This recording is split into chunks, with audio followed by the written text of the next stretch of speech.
How Long Gone? Beyonce was robbed.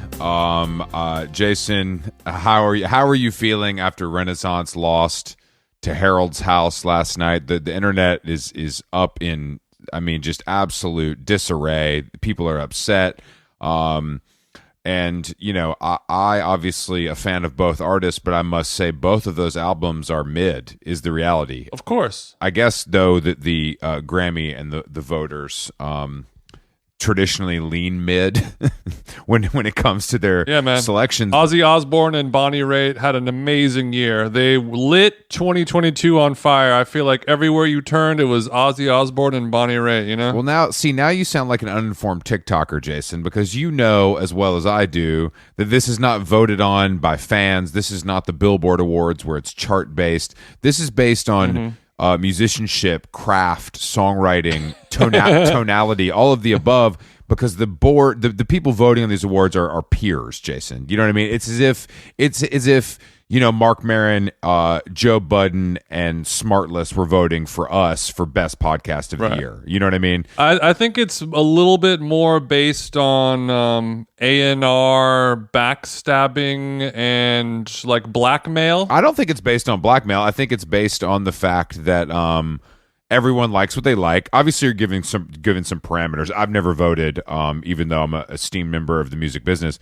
But my guess is you're given some parameters, so you can't. You're a member of the music business. That was a key detail. Not a member of the academy, a member of the music business. No. Exactly. So am I. That's so weird. Both of us. No, that's what I'm saying. Both of us are tangentially members of the music business, and I think that honestly.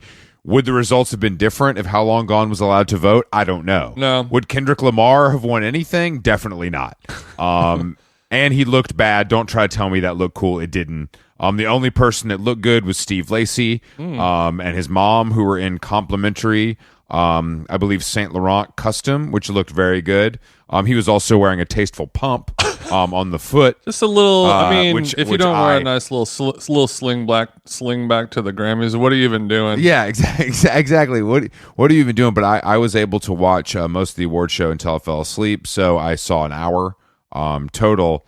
But I would like all these fucking Swifties listening to How Long Gone to put some respect on Bonnie Raitt's name. She's a legend in the game. She's been making hits since before you were born.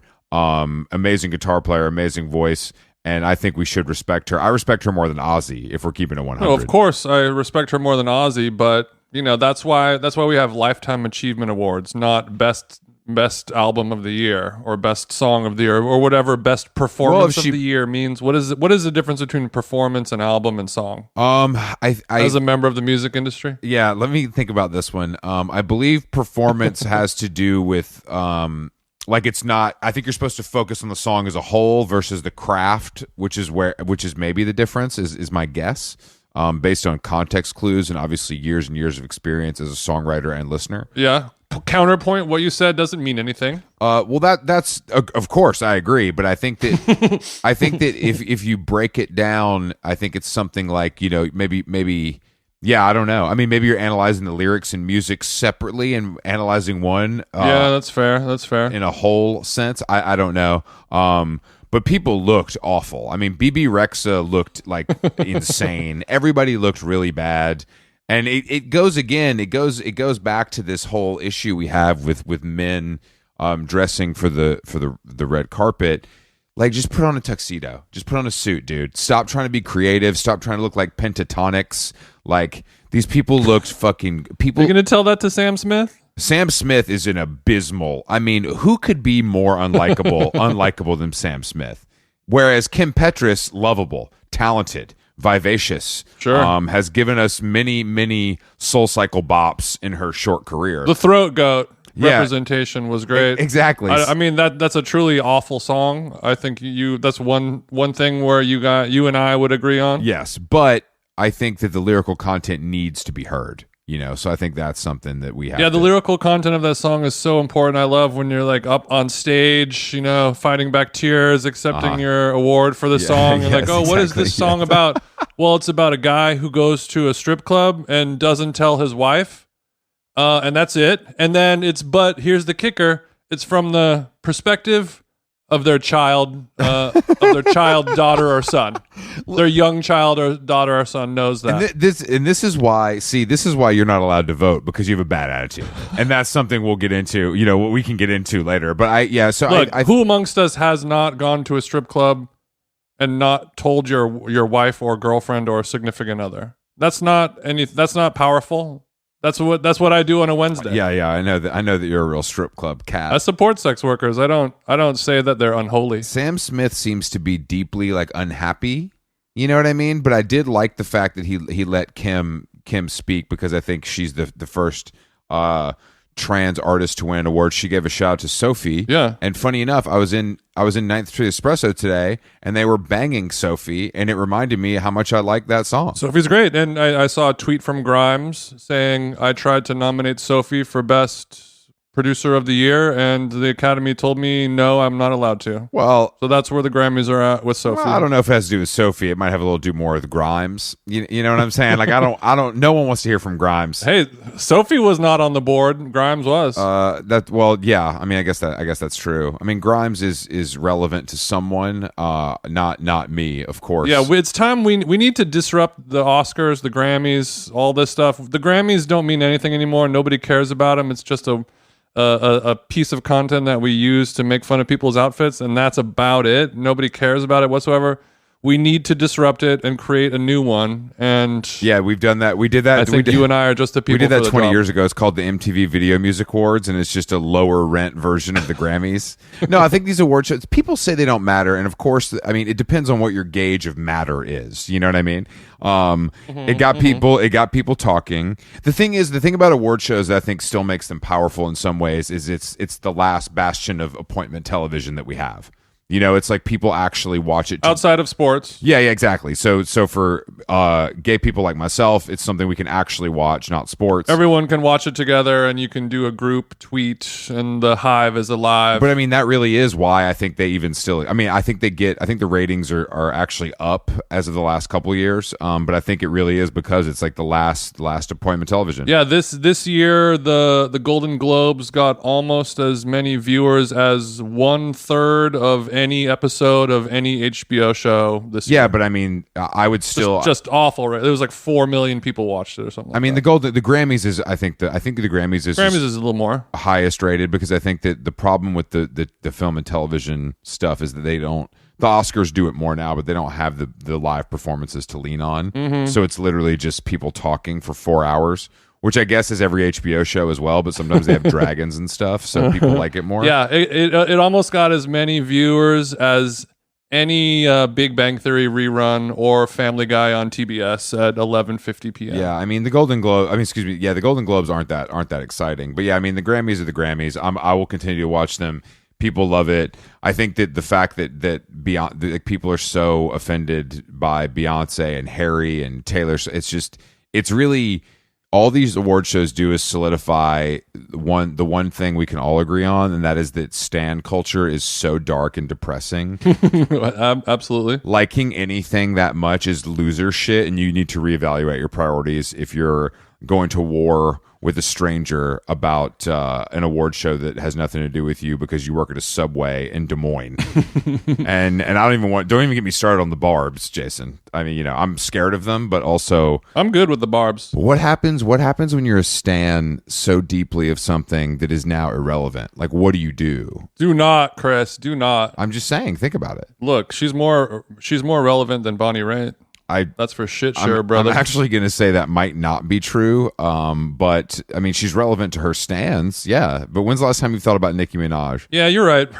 Bonnie and Nicki probably have about the same amount of followers on social media, right? Well, that's the thing. I bet Bonnie. I wonder though, honestly, and this. I'm using pure sarcasm. I'm sure Bonnie Raitt has several million less than. But I wonder if Bonnie Raitt's actually year to date sold more records than Nicki Minaj. I bet she has. Maybe Bonnie Raitt album. Maybe.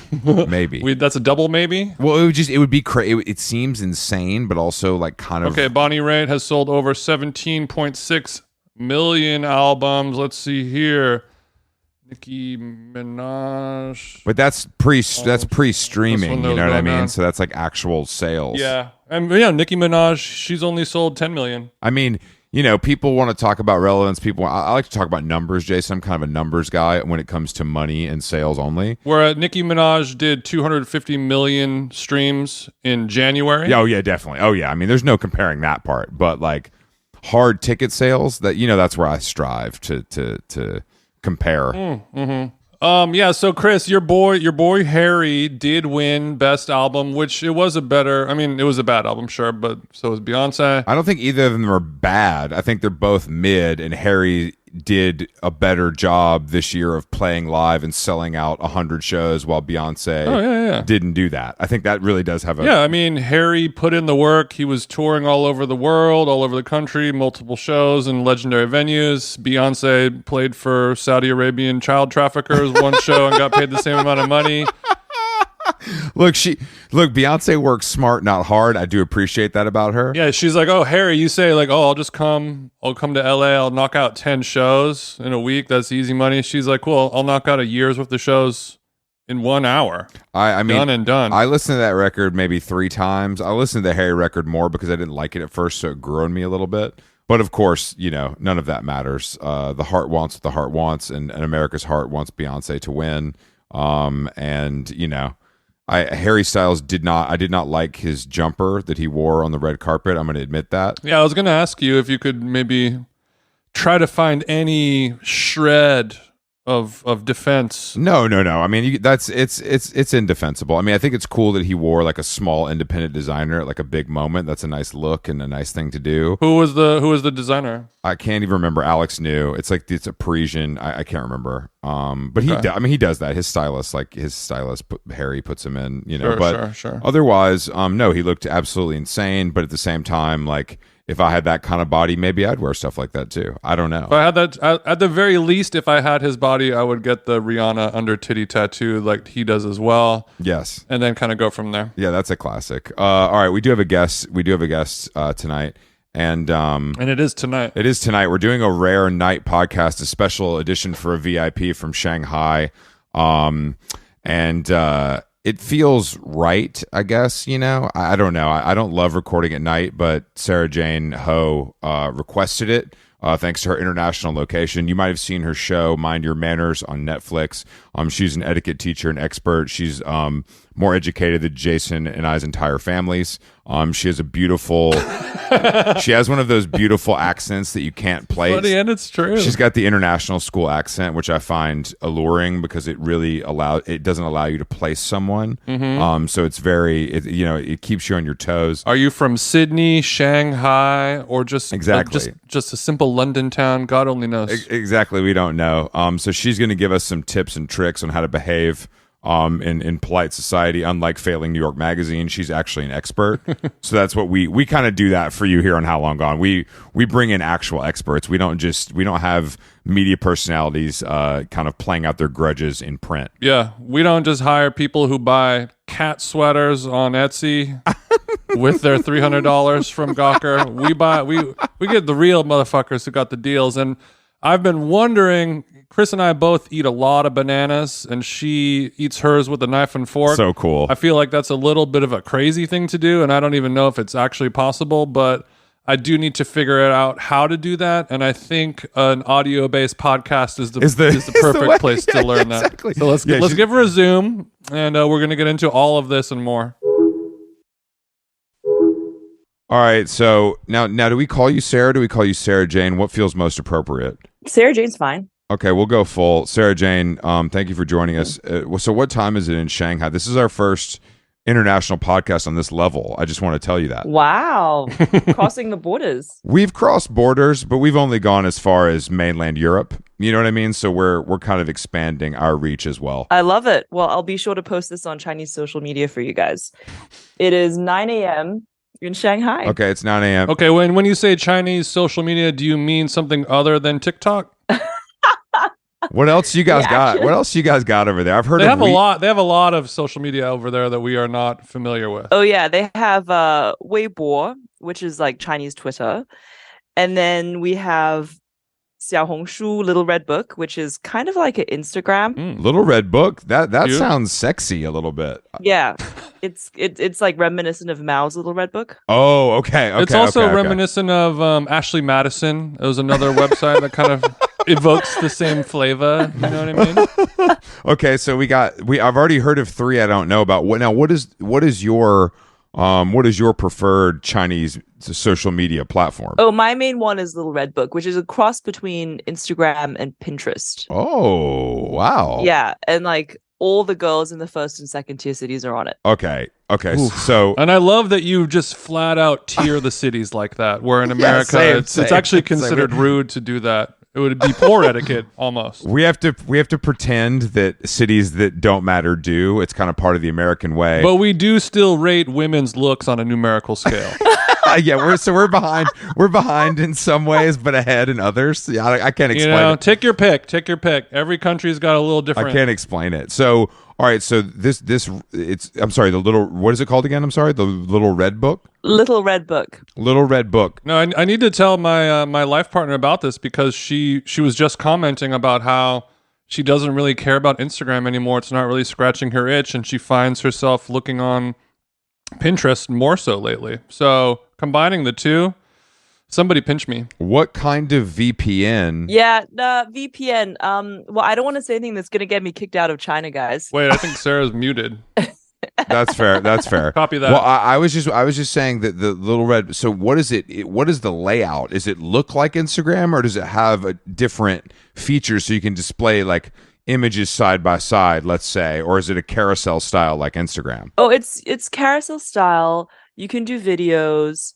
But it's also become it's almost become like it's replaced search engines in some ways. So if you hear about a cool scenic spot or a hotel or a restaurant, everybody just goes to the Little Red Book to search. Whoa. Okay. Yeah. I mean, Jason does that with restaurants, right? Jason, like you would go to Instagram before you would go to like Google or Yelp. Yeah, you can learn a lot about a restaurant or a business on Instagram because if you look on their stories, then everything's being posted in real time. Where if you go on Google and you're like, they could have updated their information in 2017 for all we know. And Yeah. the book, I'm going to check it out. Are Americans allowed to use it? Yeah, totally. I mean, it's all in Chinese, but Okay. but you know what? It's a barrier. Kim Kardashian's Yeah, on it. totally. Yeah. Oh, really? I bet she is. All right. She's on it. Kim probably took the time to learn the language as well. Yeah, I know.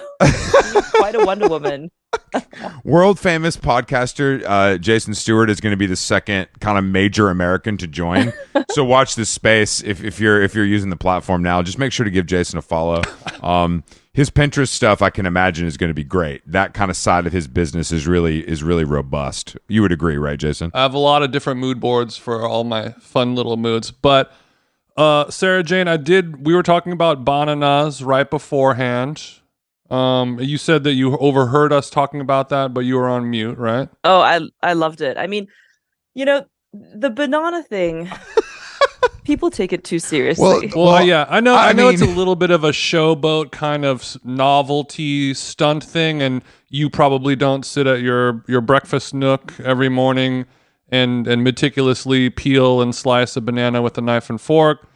Is there an instance or an occasion when you do need to possess this skill, or is it just kind of like a showboat thing? So it's part of my tricky foods course, and it's also something that I learned in Switzerland when I was at Swiss finishing school.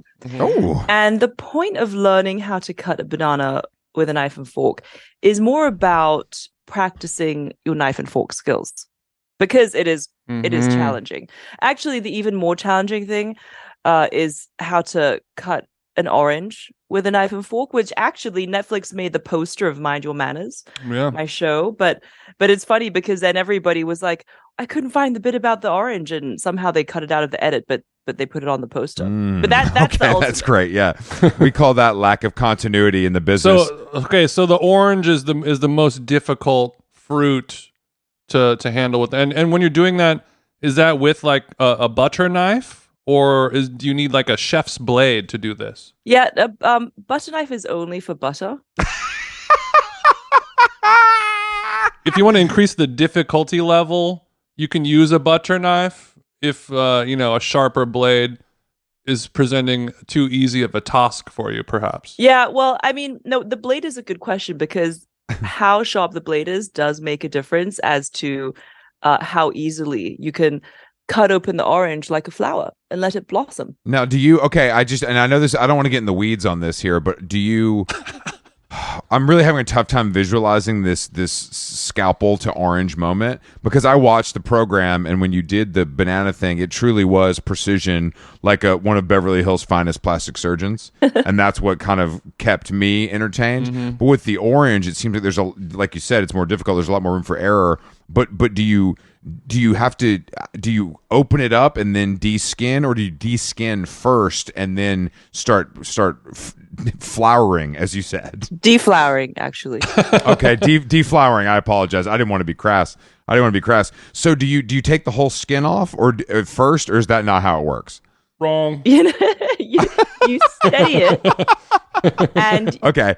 skin off a little bit of the bottom so that it can sit upright without rolling around. Oh, nice. Okay, so you create a little stand. Okay, this is good stuff. And then from the top, so you puncture the orange just skin deep with your fork, so you have a good hold on to it. He's not going anywhere. And then you slice from the top of the orange down to the bottom, down to the plate. And you do that about 8 times, because 8 is an auspicious number in Chinese feng shui. Oh. And then you have, some pretty little potential petals. Okay. So after you do the slicing and you rotate it as you slice, then you do the peeling, where you put your knife kind of 45 degrees just tuck it under the peel, and then you peel it that way by like opening it up, pushing it out, opening up, and then it becomes a beautiful flower. And then you just pick it up like a baseball and just start slurping on that thing, right? Or do you then slice it into supreme segments afterward and then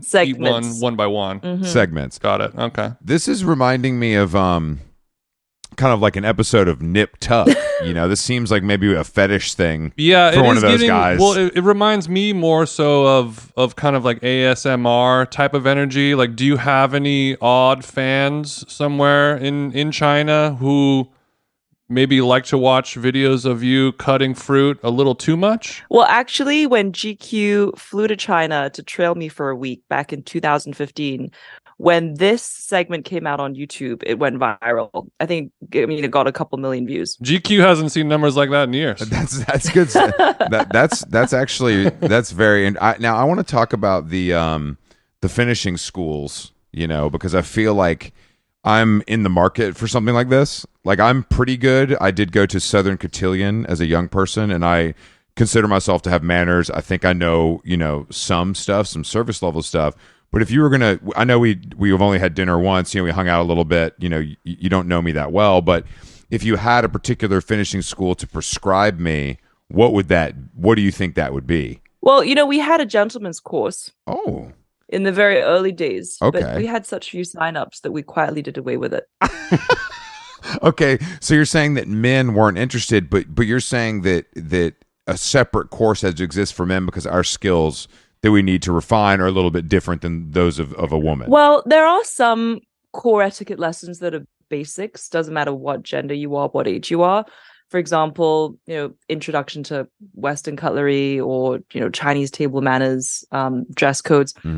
But there are a few things that are specific to men. Okay, let's get into this, because Jason, look, I need help. Jason needs a lot of help. He's raised in Southern California. They're kind of slobs over there. You know that. And he wears shorts to restaurants.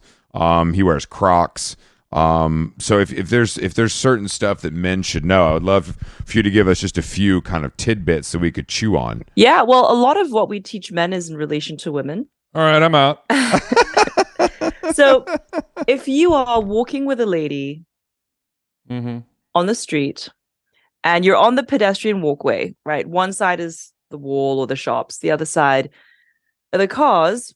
Which side should the gentleman be on? It was an easy one. Yeah, that's an easy one. The cars. Why? Because my big sexy body will protect her body when a flaming Tesla on autopilot comes screeching down the road. Exactly. Very good. Yeah. It hits you first. Which is tough. Which is tough for me because if I'm walking by the shops, as you say, and something from Hermes catches my eye, I'm going to unfortunately cross the picket line. He's easily distracted. I'm easily distracted by high end wearers, but okay, I'll try to stay on the car side. It sounds like you and your partner should maybe not walk on sidewalks, Chris. Yeah, we just have to walk single file in the middle so that we kind of both get the experience. Okay, no, I can. It's not romantic, I can but do it that. works. I can protect. Okay, that's a good starter. That's a good starter. Now, what about on the staircase going up?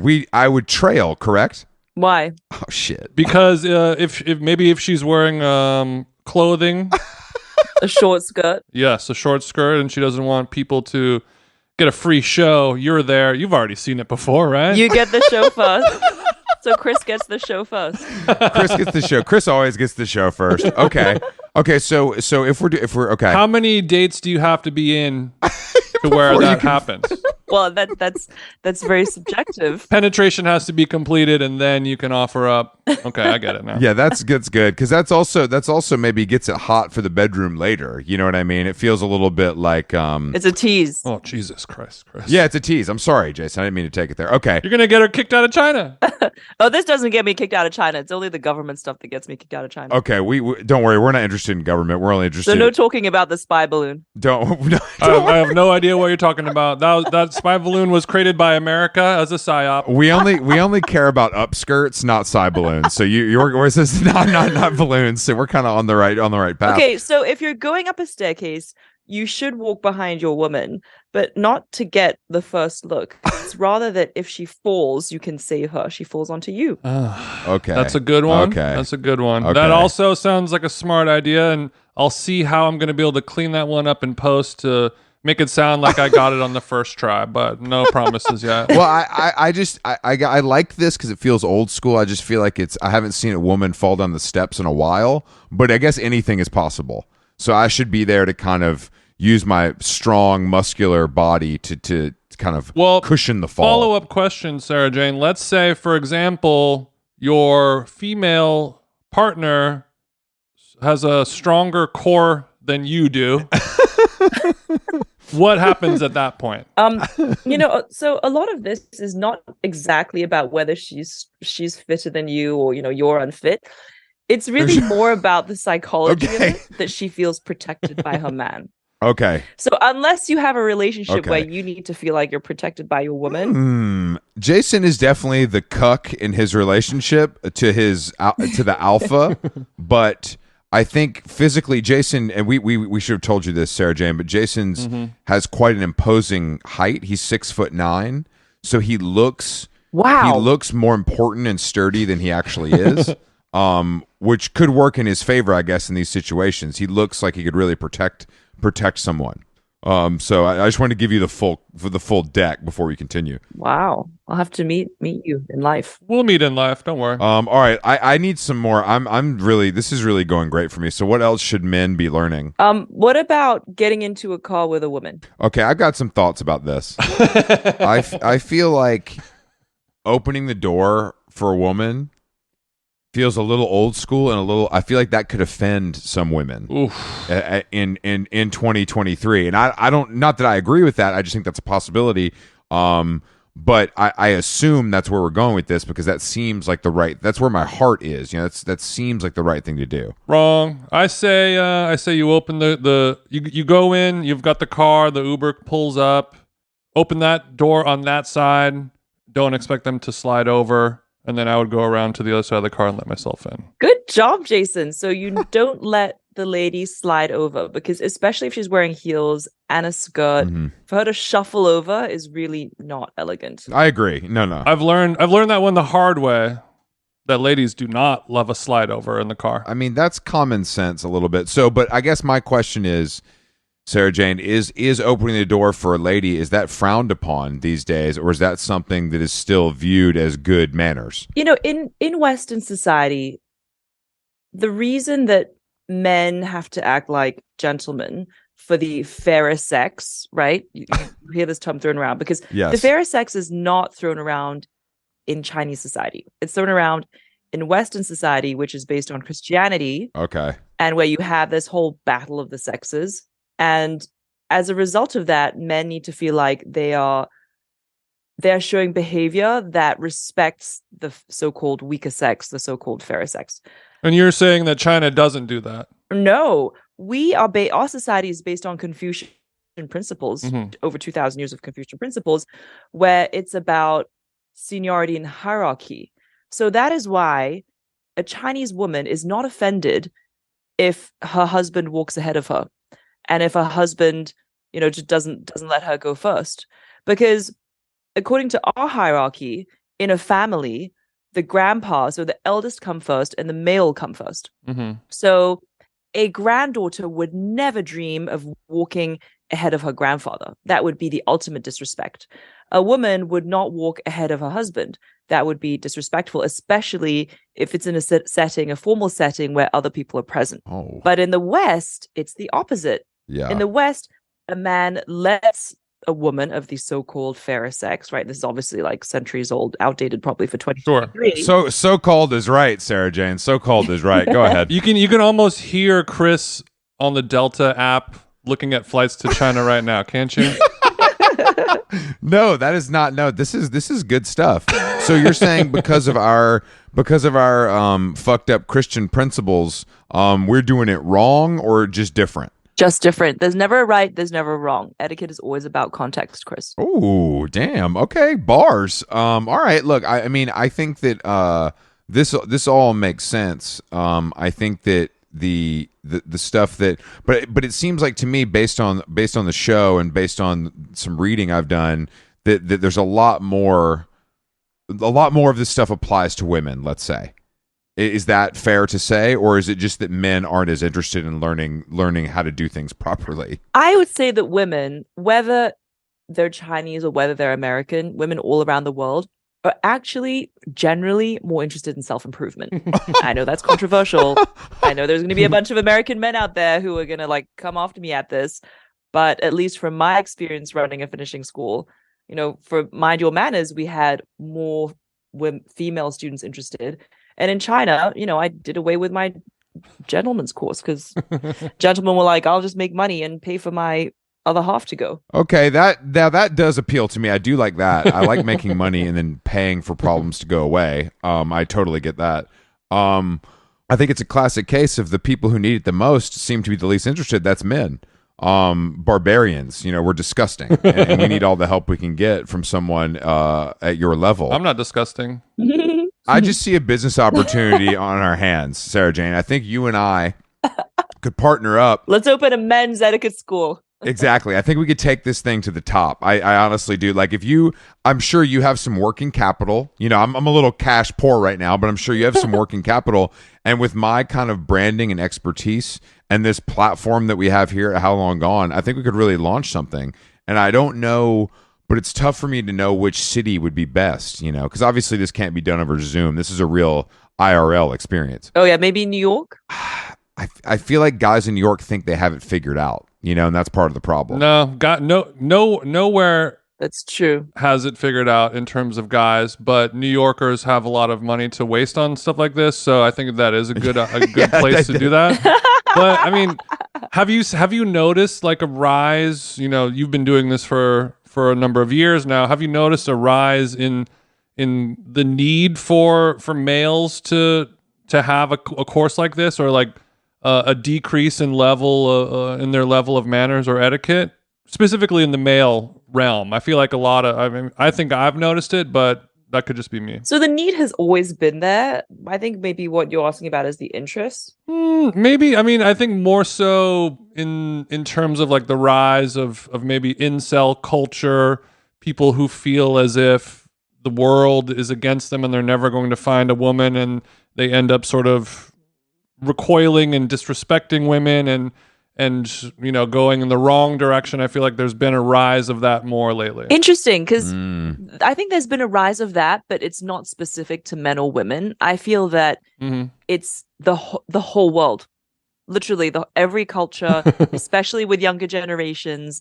There's an absolute lack of etiquette these days. I mean, just go on Twitter. There's workplace bullying. There's street violence. Like politicians don't act like statesmen anymore. No, that's right. That's true. They'll slap each other on the Senate floor. The word statesman is not a word that I've heard used in years. I can't remember the last time I heard that. Yeah, but I agree with that 100%. Being a statesman means you're boring, and I want to change the channel. Well, I mean, Bill Clinton was a statesman, right? I mean, Well, a lot of you go back to JFK. He was until he wasn't. No, you're right. I agree with that. Right? They weren't boring. That's true. That's a good point. No, they did all their dirt. They did their dirt behind the scenes as any good man would. Yeah. They ran this country and had sex with Marilyn Monroe, and no one knew about it until they were dead. And that's how that's a lesson to be learned. I worry that in these trying times that you can't really be a person like that anymore, because you're only going to appeal to a small fraction of the voting demographic, and people require or desire other things that are maybe more flashy and shiny and I think you're right. funny and things like that. Yeah, I mean it's a popularity contest. It's a popularity contest, and you don't win that by being the most serious or studious. You win that by being the most entertaining.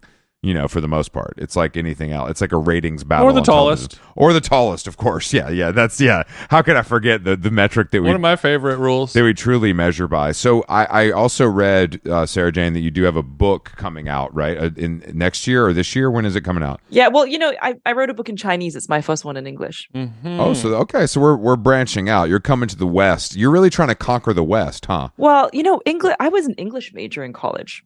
I've always loved reading and writing, and it's actually been my mission to bridge East and West. Well, you speak multiple languages, and you are a very worldly person.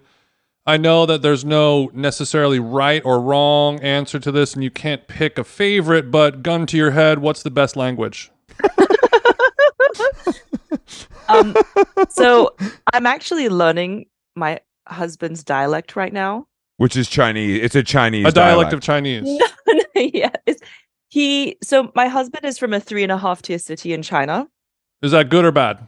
Well, I mean, there's no good or bad. It's just, it actually used to be a 4th tier city, but it's moved up a little. It's 3.5 tier city now. Jason, let me translate for her. 3.5 means that none of us would live there, and we would try not to stop for gas if we were driving through. That's what it sounds like to me. Okay, well, how I know that the smaller the number on the tier, the better it is. But when you said 3.5, it led me to believe that.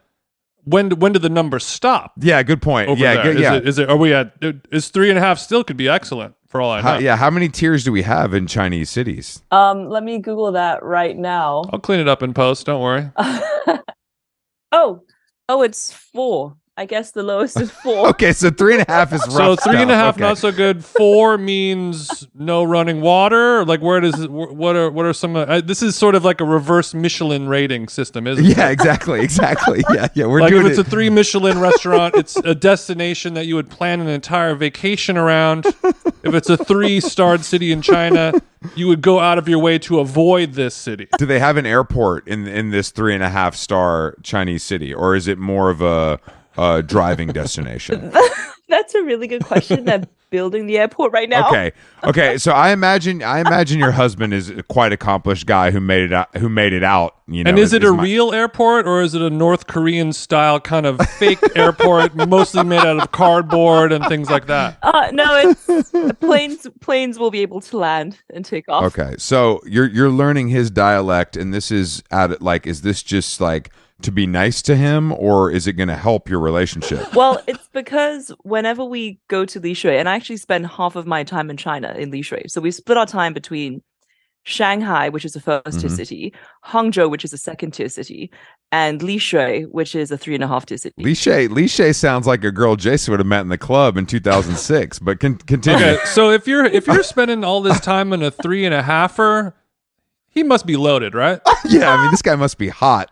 Like, he must be making money. He's good looking. This guy has it all, because you don't seem like a 3.5 tier kind of woman to me. Well, he says he came to find me in a 1st-tier city. I see. He left his hometown looking to kind of marry up. It's very Nicole Richie, Simple Life Yes, kind of it vibe. It Yeah, is. it really If you is. look at my Instagram, which is at sarajaneho.com, it's all countryside. It's so beautiful. I literally am living the simple life. Okay, So beautiful. so you like it out there, but what do you do? Like, are there restaurants? Are you having to forage for your own food? Like, what is going on? How many ducks do you kill per day? Yeah, Oh my like goodness. what do you? So okay, so the ultimate luxury in China now is having your own farm. And Nice. all his friends there have their own farm. So it's like you're talking about like 500 acres of a farm. Oh, shit. Is this because as the world is continuing to reach a dystopian end, food will become the ultimate currency?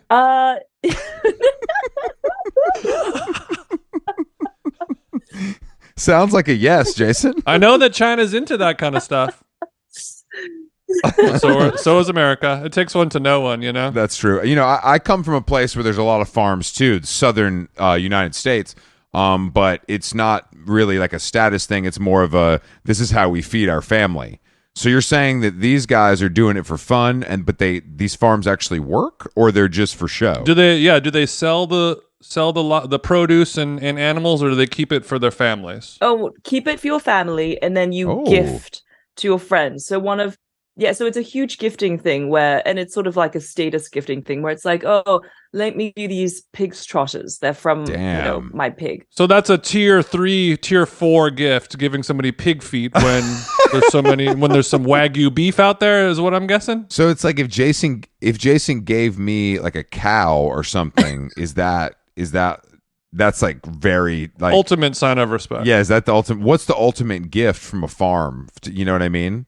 What do you think the highest form of respect in a gift is? Is it bees? 2 days ago, I had beef penis, bull penis.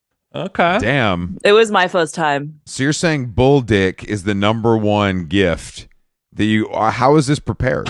So it was in this hot pot. Okay. And it was sort of this translucent looking. Does the thing. dick get lost in a hot pot? Oh no! Bull dick is really big. Oh, you're not missing it.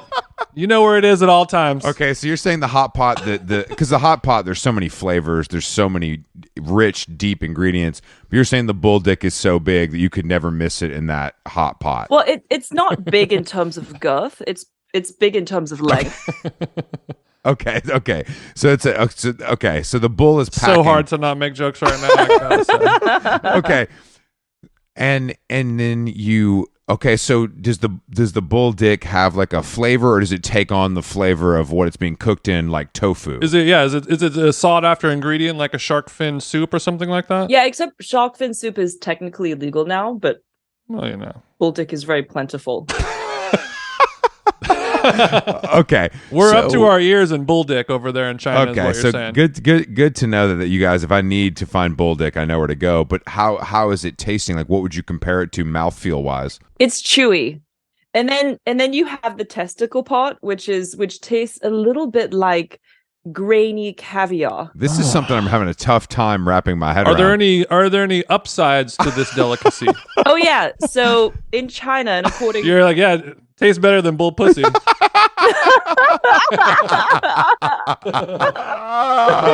that would be cow pussy, Sorry, actually. I apologize. You're right.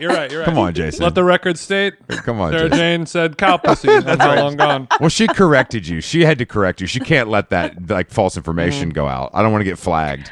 That's my bad. So according to traditional Chinese medicine, it's sort of an age-old belief that whatever part of an animal you eat is good for that part of you.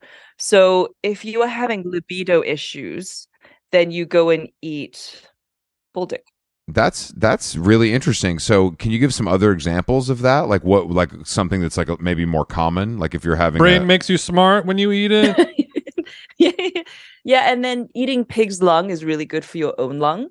So especially after the whole COVID surge, and especially when pollution is bad, or everybody's like, oh, you should eat more pig's lung. Okay, so hold on. Do we have any facts on this, or is this more just like a Well, this is 2,000 years of feeling. So is the Bible, but that's bullshit. Yeah. Okay, but I'm saying like is this something that you've personally had work in your life? Yeah, how much of it is sort of superstition or mysticism, and how much of it Yeah. is rooted in science and research. So I would say that, eating a part of a animal body that helps a part of your, of your own body, I'm not sure how scientific that is exactly, but traditional Chinese medicine, which is actually, believe it or not, the world's oldest medical system, clocking in at I believe it. 2,300 years old minimum. That is actually very scientific. No, I'm a full believer in Chinese medicine. That is something I truly believe in. I think that has worked for me. Have you tried it? I mean, not specific, but like just like acupuncture, all of that kind of stuff that I have done in my life has worked much better than most of the Western promises. Oxycontin does work well, though. And fentanyl, right? I mean, look, it doesn't feel as good as OxyContin, but it's not as addictive, so it's pretty great. No, I used Sara Jane. I had like crippling sciatica when I was younger in my lower back and like my leg, and the only thing that fixed it was acupuncture, continued acupuncture. And I will like scream it from the mountaintops any chance I get about how useful it is. And you know what? I think that the West is catching on to this now, and oftentimes people turn to Chinese medicine as a means of last resort because their Western physicians were giving them all these painkillers. Or, I mean, I have Western friends who said that just the other day, a girlfriend of mine said that her college roommate had some kind of issue. She had a tumor that kept on growing in her leg, and Western doctors kept, removing it. And then finally it grew around her muscle so that they couldn't even remove it. Western doctors told her to amputate. And this girl's father, right, means of last resort, found some hospital in China. I mean, they'd never come to China before, and this is like 20 years ago. And through traditional Chinese medicine, was able to cure her for life. Like 1 month of treatment cured her for life. I believe it, though. I really do. I think it's just it doesn't. I'm pretty open to stuff like that because I'm just like, I'll try anything when it comes to my body. It's true. I've seen it. When it comes to like pain, I think you become desperate a little bit and you're willing to try anything. And I think people also, I think acupuncture, the main issue is the needles. I think that stops a lot of people. I think they're like, people just don't like needles. The idea of it is scarier than actually doing it. Oh, 100%. Yeah, it doesn't hurt or anything. I mean, Jason, you did a lot of acupuncture too, didn't you? Yeah, I've done it a lot. It doesn't hurt, but it's a sensation that can feel uneasy. I don't know. It's hard to explain. Yeah, I mean, I remember that one of the first times I went in the waiting room. There was like a woman that was just like bawling in the waiting room, and I'm like, this is weird. Like, what's going on here? And then the doctor was like, oh no, sometimes the emotional release is so extreme that people like can't control themselves. I store most of my trauma in my fascia. Yeah, exactly. So it's like this woman had released, all of these emotions and was they were on display in the waiting room. Which probably wasn't good for business, but I was happy to see that she. No, that's going to be very good for business, if you ask me. I mean, case study right there. If you just poke a needle in my leg and I just start releasing decades of pain and emotion through tears, sign me up. It's cheaper than therapy. Yeah, way cheaper. And my insurance covers it. What's the therapy culture over there in China looking like? Not much. Well, 10 years ago, if you talked about going to therapy, people would say, are you mad? Yeah. And that's mostly the older generation, the parental generation. And interestingly, because, I mean, you've heard about Chinese tiger mothers, right? Of course. That book went wild. Jason's dated you have a couple a tiger of those. mom? I'm engaged to one. Yeah. Well, there you go. Exactly. I'm sure you have like American-born Chinese friends who can tell you all about their, Chinese parents. I grew up with a Chinese tiger mother, and now my generation, like the millennials, we've realized how that's really messed us up. Mm-hmm. And a lot of things such as how Chinese parents can never be wrong. Again, this goes back to 2000 years of Confucian principles, where they say there's a term that says parents are heaven and children are earth. And so children have to listen to their parents. There doesn't need to be any reason, any rhyme. You just listen to what your parents say. And that really messes you up. Like if your parent doesn't know how to apologize to you, you grow up not knowing how to apologize. Yeah, totally. Oh yeah, totally. That's all very real. Yeah, I mean, my parents did a little bit of the like, because I said so, type of punishment. But it sounds like this is a little more deeply rooted. Absolutely. With millennials in China now, there's been a huge turn towards studying psychology and towards therapy. I think in general, like globally, that might be the case. I just think that the stigma around it is kind of gone. In a lot of ways. I mean, I think that it's more talked about than it ever has been. Sarah, would your parents be okay if you told them that you were in therapy? Well, actually, I think before, like maybe if I were in college, they would have just thought that that's unnecessary and it's some kind of Western frill. They're fucking you up over at Harvard. Oh yeah, totally. You know how they are at Georgetown, Jason. You know how it goes down there. And then I realized that all my close girlfriends, who were in happy relationships had all done therapy. And in my 20s, after I got out of a particularly bad relationship that was bad for me, one of my best girlfriends who'd been doing therapy since she was a teenager, she was like, listen, like you need to go find a therapist. And that was kind of a wake-up call for me. I mean, a lot of my friends have been, like Western friends have been going to therapy, but almost none of my Chinese friends. Like I didn't know any Chinese friends who were going to therapy. Mm-hmm. And so actually I went online and I just Googled because I didn't, want to ask my colleagues or my Chinese friends because there was still that stigma. And then I Sure. knew what I said. Well, I don't want somebody Chinese because it's still a very nascent industry here.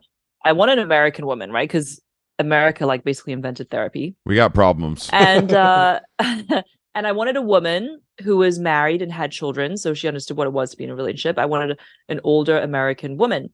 And I found Teresa, who was married. She has 5 kids, 3 of whom she adopted with her American husband, who's, they're expats, but she's been living in China for 15 years. So she really understands sort of Chinese psychology as well. She sees both sides. Yeah. And then now, since finding her in 2015 since finding her in 2017, now 10 of my friends go to her and we call her Mother Teresa. Wow. So you did a lot for Teresa's bottom line. This is great. Okay. So do we have make sure you sign up for those first look rights when when Netflix starts sniffing around. All right. Yeah, you want to get a piece of that action. You're in Hollywood now, Sarah. You know the rules. No. But I have to say, I haven't gone to Teresa like in 2 years. I mean, she helped me work through all my crap to help me become the person I want to be and to attract, the husband that I eventually ended up marrying. Okay, so how many stupid white boys did you date while you were living in America? So I've been living in China for 10 years, and in China I've actually only dated Chinese guys. But when I was in the West, I think I only dated basically Western guys. I'm kind of like a go native person. Like wherever I am, I like to go native. Yeah, Jason's like that too. Okay, so it just makes sense from a culinary standpoint, as well as a sexual one. So what did you find the main downfall of American men? Like what are our problems? I'm sure there's some that stick out more than others. Actually, I think in America, I dated European guys. Okay. Don't a blanket do this. So white boy, No, wherever they're sorry. from. They could be from Amsterdam or Denver. What are our kind of unique? I don't give a shit where they live. Characteristics that need the most work in your personal opinion. I don't think anybody's ever asked me this question. Well, welcome to How Long Gone. We do things a little differently around here. We're not afraid to play the race card here. Okay, so I have been on dinner dates. Like I never dated an American boy seriously, but I've obviously been, on coffee dates. So I've been on dates. I love this. You don't even let an American guy take you to dinner. They gotta go for the daytime. They get the afternoon slot. That's rough. No, because I like first dates to be casual. I actually don't really like it when you can take me to Starbucks, bro. Yeah. Okay. We can go grab coffee. Damn. Okay. Because that way, if it doesn't go well, you have an easy exit. You don't have to wait for the second and third course to come out. Sure. Wow. Okay. So first of all, you're going on 3-course dinners, which must be nice. Well, I lived in New York. I know. These European guys are taking you to 11 Madison Park. They kind of want to show you what a tasting menu is. I get it. I understand. Are you familiar with omakase? Okay, it's beautiful. Okay, so with American men that I went on dates with, I don't, I really don't. Your audience is American men. I don't want to shoot myself in the foot and offend. They just no. This is what they live for. They're gonna become erect based on Yeah, whatever answer you say. Yeah, exactly. It will not be met with any negativity. Also, you're talking to American men. We're asking you. We speak for American men when we ask for this information. We represent the We're culture. the diplomatic representative of toxic American men. Exactly. Yeah, exactly. We're the face of it. Yeah. Just anything that comes to mind, anything that you think you saw more than once. We call that a trend. Shoes in the house. Oh well, and the shoes in the house is obviously a no-no. I wear shoes in the house. I don't give a shit. I stand on that. But American boys are generally pretty clean, I have to say. At least the ones that I came across. Yeah, I know the rich, good-looking, educated ones that you came across definitely were clean. I'm not worried about those Harvard guys showering or not. But I just think You never know. that's a good point. Lacrosse can get a little stinky. What do you? Okay, so we talked about this on the show a couple days ago, but there's a new. Do you think the guy should pay on dates? Because I do, and there's a lot of different thinking around this now, where it should be split, or we're equals, so we can split it, or blah blah blah. But when you're on that first date, Sara Jane, do you act like you're reaching for the Hermes wallet to pay and split the bill, or do you just stand there staring at him? Okay, so it depends who I'm on a date with. If I'm on a date with an Asian guy or a Latin guy or a guy from an Arab culture or a European guy. Anyone but white. White, yeah, okay. Anyone but American. Anyone but American. That and then it's like a Chinese guy would be offended if you paid. Then he would think, oh, she's not interested in me, and he would never ask you out again. He probably wouldn't even reply to your text. He'd be like, oh, she just wants to friend zone me. Mm-hmm. I think Arab cultures would also be very offended because their culture is so much about. I mean, these are more patriarchal cultures, right? Where the man takes care of the woman. Sure. And how do you change 2,000 years of history in like 10 years? Tasting menu can do a lot for you, but it ain't going to change that kind of history. I agree. A Netflix show will do it. Yeah, exactly. So you're saying America. You're saying in America, let me guess, things are a little bit different, and maybe this gesture is not as offensive. Yeah. So I think because for me, etiquette is so much about context. I mean, if I were with a Norway, right, or Denmark, sort of those Nordic countries where it's also very much kind of equality.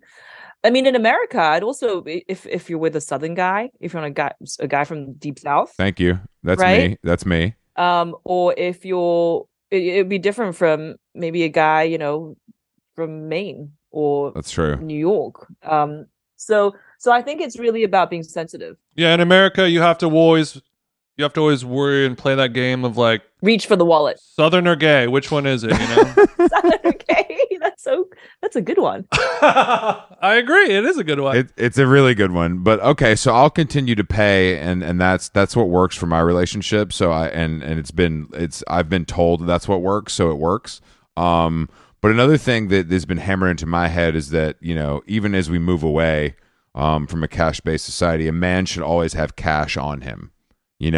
Because that's something that could kind of help out in emergencies. You can buy anything. You can get a tip with that. Do you have any stance? Do you have a stance on cash? You can buy anything as long as it's not at a store. I mean, I think everybody should have cash on hand. Okay. In China, actually, I don't, but that's because China has it's leapfrogged across, it's leapfrogged over the West in terms of electronic payments. As long as you have your phone, you can pay anything, and everything on your phone. We're almost there here. But but in the States, I'm like the typical Chinese tourist in the States. I have like a lot of cash on me. I wouldn't broadcast that on a show to hundreds of thousands of people listening, but Okay, so you keep a lot of cash on you, but you also, that's because you're going shopping, or that's because you just don't know where the day could take you? It's because I'm afraid that my Chinese credit cards won't work. Okay, look, that American Express Black works in all countries. You know that. Don't act like that. Okay. I know you read the paperwork that came with it when you got one. What do you now when you come to the Big Apple? Or LA, what do you love to do? What's your number one? I love walking. When you touch down. So in New York City, I will walk everywhere. Yeah, but I have a feeling you're not wearing some Hoka's Hoka trainers and trotting around town. Are you able to do that in Chanel flats, or are you able to kind of canvas the city in a more suitable, like, I'd like to see you in something like a kitten heel, if I could. Yeah. Are we going kitten or higher, or are we going flats only? Okay, who wears heels anymore, guys? I don't know. Girls don't wear heels anymore. Sophisticated women of elegance and I think I see women wearing heels quite often, Sarah Jane. Usually it's at nighttime, and they might be drunk and unable to stand, but it doesn't mean they're not trying. Well, I never wear heels during daytime unless I'm teaching or have a photo shoot or it's very formal. okay. So, if you're walking around New York, taking in the sights, stopping for a classic hot dog on the street, you're not. Are you wearing Sambas? You're not doing sneakers. Yeah, are you wearing You're not doing Sambas sneakers, like are the you? rest of us? Did Adrian Ho slip you some Adidas, or are you wearing, or are you wearing your kind of regular, your formal footwear? So basically, I either wear a white leather sneaker, so it's leather. It's not, cloth. Let the record state. Okay, Leather. it's not Or I cloth. Got it. or I wear one of my favorite boots. It's like a white boot with some like metallic studs on it. That's a low heel. Mhm. So it's like a 1-inch heel, and it's very Okay. walking friendly. Okay. Who makes those boots, if you don't mind me asking? Coach. Oh, But they're from the Coach London store. So they have it's a much better merchandise. I had Okay. a feeling that was going to come with an caveat. addendum Yeah, I knew that would have or a a caveat. caveat of some sort. But now, okay, this is a good question. Not to bring it back to cousin Adrian, but what do you wear when you're working out? Because this is a very controversial. There's a lot of ways to express yourself. You don't strike me as the Gymshark sports bra and tights kind of woman. So what's something demure that still serves the purpose when you're at Equinox working up a sweat? I basically only wear Lululemon. Because it keeps you snatched, or you just like the way it looks, like the way it feels, the quality is It high. just makes your butt look more perky. That's right. It That's really right. does. It really does. I mean, I think It's as simple as that. yeah. Well, I mean, the price is nice and high too, which I like. But I don't think men should wear Lululemon. That's one of my rules. But if you are a man who can pull off Lulus, oh baby, of course you're not single. The world is your oyster. Well, what do you when you're in LA? Do you like that, or is that too much for you? Is it too much driving? Is it too spread out? Oh, I love LA. I mean, because after I graduated from Georgetown, I spent 2 years living in New York, and something about New York is that it doesn't matter how long you live there. Every time you go back, and it doesn't matter how long you've been away. Every time you go back, you cross the bridge, you see the skyline, you feel like you're coming home. Oh, you don't have to tell me. Alicia Keys is starting to sing right now. Yeah, you tell him. And then with Concrete jungle. with LA, I only discovered it, I'd say only about like 2018 was when I discovered LA. And of course, my cousin Adrian Ho, the model, she moved out there. So I started staying with her there. Yeah. Now I have work trips there.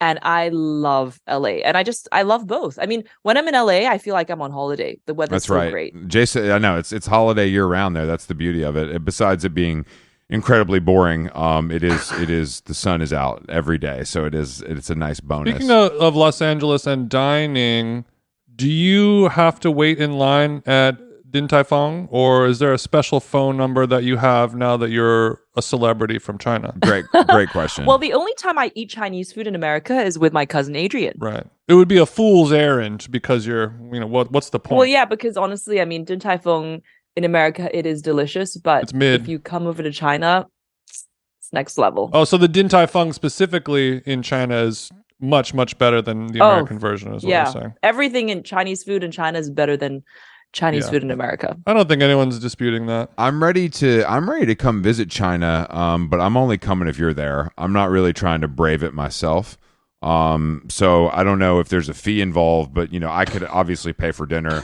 How Long Gone is able to cover car services. I don't know if you drive or not, so we can kind of discuss that offline. Well, I can't wait to take you to Lishui and feed you some stuff.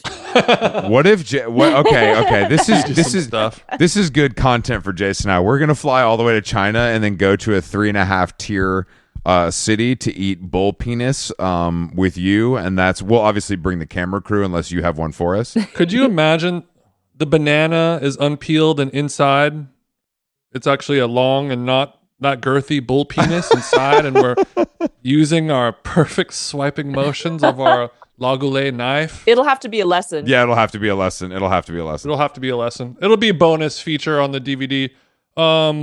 Speaking of food again, all time, gun to your head, best finger sandwich. Ooh.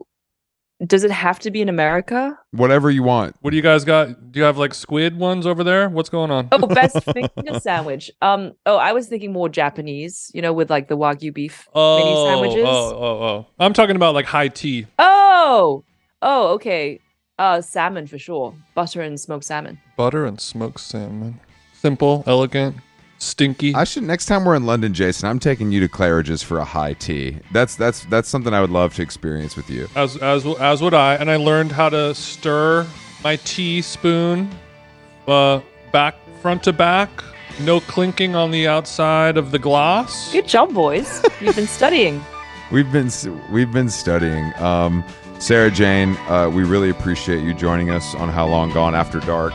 And everybody can watch your show on Netflix now. Mind Your Manners is there streaming. You can learn a lot while also being entertained. Beautiful stuff. Thanks so much for joining us, and I can't wait to share some bull penis with you in the near future. Thank you for having me, boys. It's been a pleasure.